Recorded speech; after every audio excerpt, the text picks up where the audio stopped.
ठिकाणी बघितलंय शरद पवार साहेब सुद्धा फुटले पण सांगून फुटले की मी जातोय पण असे पक्ष संपासंपीचं राजकारण या महाराष्ट्राने कमी बघितलं नाही। हा महाराष्ट्र दिल्लीला कधी झुकला नाही, हा महाराष्ट्र कधी निजामाला वाकला नाही। म्हणून शहाला आजच सांगतोय शहा तुम्ही काही करा, इतकी माणसे 1500 द्या 2000 द्या वाकणार नाही, तुमची पलटी फिक्सच आहे, तुम्ही काही करा। या इथे जमलेल्या माता बहिणी आहेत, मला त्यांना विचारायचंय 1500 देऊन आमच्या बहिणीचं वागणार नाही। या महाराष्ट्राची भगिनी फुले शाहू जिजाऊच्या विचारची आहे, तिला तिचा मान सन्मान महत्व आहे। पैसे देऊन लाचारी पत्करली आवडत ही आमची नाहीये। 1500 देतान तेल वाढवलंय तुम्ही, घोंगडं वाढवलंय, अरे आम्हाला पैसा नकोय, आमच्या स्त्रीला मान सन्मान हलवाय। चार चौकात जाताना आमची स्त्री ही छत्रपतींच्या विचारांची मान सन्मान झाले आहे। त्यामुळे तो महाराष्ट्र हवा आम्हाला, तुमचे 1500 देऊन आम्हाला पुरणार नाहीत। आज तेलाचे भाव पहा, 4000 रुपये सोयाबीन चाललंय, आंदोलन चालली महाराष्ट्रात चालली तर त्याचा मिटवण्याची पण एक पद्धत असती। तुम्ही आई बहिणीवर अत्याचार केला, तुम्ही आई बहिणीचे डोळे फोडले, मग महाराष्ट्रात काय शांत बसणार काय? ते गुजरात नाही लाचारी करणार, ते मध्य प्रदेश नाही लाचारी करणार। या महाराष्ट्रात जर आई बहिणीवर हल्ले होत असतील तर महाराष्ट्रातील जनता सर्व धर्माची त्या ताकदीनं तो उत्तर तुम्हाला द्यायला तयार आहे। भावांना तुम्हाला हेच सांगायचंय का वाईट आलेला आहे शेतकऱ्याच्या वेतन मानधन घेताना फक्त शरद पवार एवढाच महत्व उरलेला आहे, यांना काही घेणं नाहीये। तुमचा सातबारा फक्त महाविकास आघाडीच कोणी घेऊ शकते, दुसऱ्याची ताकद नाही। शरद पवार जर आले परत, ठाकरे साहेब जर परत आले तर तुमचा सातबारा नाही कमीत कमी 2 लाखापर्यंत कोणा होईल। 1500 काय होते? काय होत नाही। अहो तुम्ही लाचारी करून राहिले, आम्हाला माणसांमध्ये जागवायचं शिका, रोजगार द्या।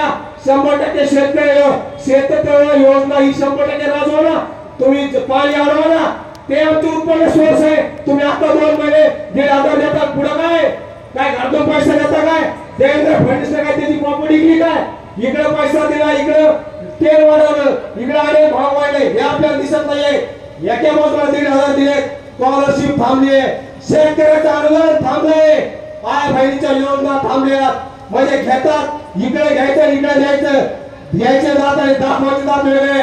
मित्रांनो या सरकारने या 2.5 वर्षात एवढा महाराष्ट्र शाहू फुलेंचा महाराष्ट्र एवढा गरीब झालाय की सकाळी उठल्या जर न्यूज ऐकली ना अक्षरशः राग येतो। काय शिव्या आणि आम्ही मशिदीत मारू आणि याच्या माराया अवलाद दिलो। हा छत्रपतीचा महाराष्ट्र आहे, छत्रपती शिवाजी महाराजांनी मशिदीवर मारल्या, मशिदीवर हल्ले कधीच केले नाही। हा छत्रपतीचा महाराष्ट्र मशिदीवर हल्ला करणार कधी नाहीये, जातीत भांडण लावणार हा महाराष्ट्र नाहीये। पण ही भाजपची अवलाद यांना निवडणूक आली का राम मंदिर आठवलंच, यांना निवडणूक आली का जातीभेद आठवलाच, यांना माहिती आहे त्याशिवाय आपण जिंकू शकत नाही। तुमच्या हिंमत असेल 4 दिवसापूर्वीची घटना तुम्हाला सांगतो, ही काय पिक्चरची स्टोरी नाहीये। 4 दिवसामध्ये हातगावमधील एक रोड 12 महिन्यापूर्वी 3 वर्ष झाले असतील, भर उन्हात एका टेम्पो मध्ये आम्ही 50 लोक आलो होतो। या ठिकाणी आमदार मॅडमच्या निवासाला मी आजपर्यंत मोनिकाताईचं नाव घेतो, आज घेतोच, कारण मोनिकाताईंना एका 9 महिन्याच्या गरोदर असणाऱ्या एका स्त्रीच्या पोटातल्या मुलीची हत्या केलेली आहे। ती तुम्हाला सांगतो कशी केली। 12 महिन्यापूर्वी 50 लोकांनी ती ताई 500 वस्तीचा वंदरवाडीतला 9 नंबरचं गाव आहे, त्याला रस्ता हवाय ताई, आमचे लहान लेकरे आम्ही तुम्हालाच मतदान करणार आहोत। एवढी आश्वासन देऊन अक्षरशः पाय घसरले, भर उन्हात कोणतरी वडापाव खाऊ घातला, आम्हाला ठीक आहे त्यावर काही आम्हाला वडापावशी घ्यायला नव्हतं।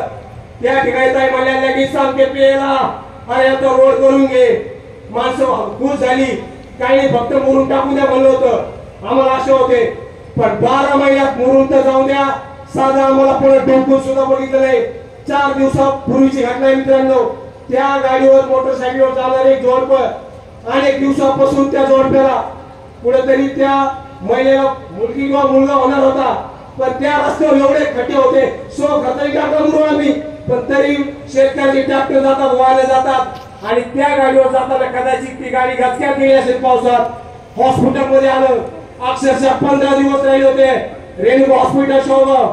ज्यावेळेस सोनोग्राफीचा विषय आला, डॉक्टरांनी त्या मुलाला घेऊन बोलवलं, डॉक्टरने विचारलं की या मुलाची जी नाळ असते ती गायत उमटले गेली त्यामुळं हा मुलगा आतमधीची मुलगी आहे ती धक्क्याने गेली कारण का खड्ड्यात ती बाई मोटरसायकल येत असताना तिचा कदाचित त्या गर्भाची काय झाली हालचूल झाली आणि तो नाल गळ्यात गेला आणि तो नाल गळ्यात गेल्यामुळे त्या आईचं मुलगी झाली समजा मुलगी झाली